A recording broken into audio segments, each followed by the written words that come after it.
Kaloka itech after ng show sa Cebu.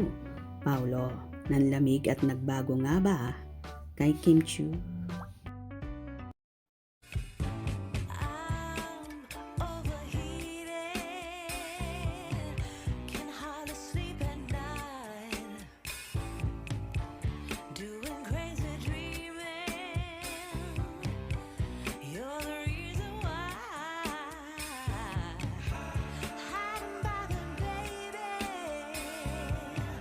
Kaloka nga sa mundo ng showbizlandia at kung ano-ano na naman ang ibinabatong balita tungkol kay Paolo Abilino na sinasabing after daw nung naging Sinulog Festival Parade sa Cebu City kung saan dumampa ang float ng Welltech sa naturang fiesta ay nagbago at nanlamig daw ang aktor sa rumored kasintahan na si Kim Chiu dahil nga hindi namamataan na magkasama ang dalawa nitong mga nagdaang araw.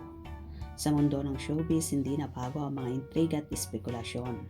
Bawat kilos, bawat galaw at bawat hindi pag-imik ng mga sikat na personalidad ay binibigyan ng kahulugan ng publiko.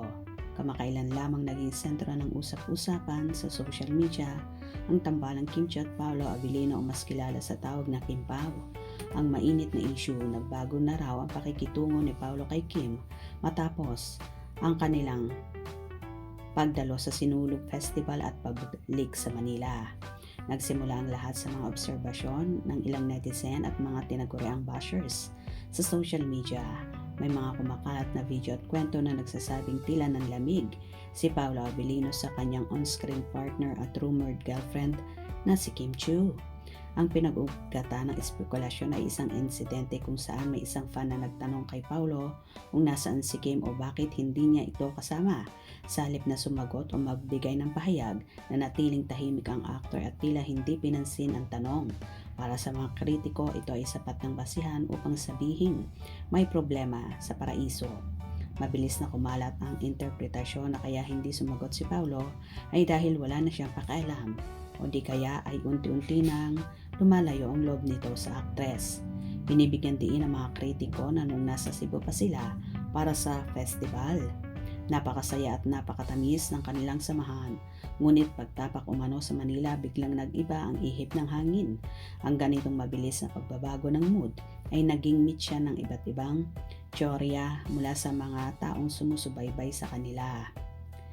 Upang lalong paigtingan ng issue, hindi maiwasan na ilang netizens na ungkatin ang nakaraan ni Paolo Abilino.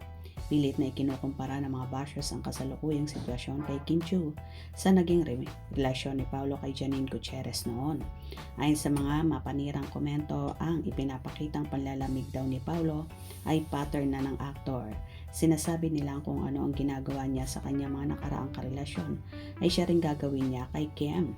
Ang negatibong ito ay pilit na ipinapamukha sa publiko upang sirain ang imahe ni Paolo at magtanim ng duda sa isipan ng mga fans ng Kim Pao. Ang paggamit sa nakaraan bilang sandata laban sa kasalukuyan ay isang karaniwang taktika sa showbiz chismis at sa pagkakataong ito, si Paolo ang nasa gitna ng pambabatikos. O diba kaloka? Dahil lang hindi sa pag-imik ni Paolo na yon na tila dinedma ang pagtatanong ng fanny ay kung ano-ano na ang ibinato at batikos na binibigay sa aktor at kung ano-ano na ngang conclusion ang kumakalat sa social media. Well, happy at matibay pa rin ang samahan ng Kim Pao, kaya sa mga naninira or bashers ng Magsing Irog, hindi kayo magwawagi. Hope you enjoyed. Please subscribe for more info.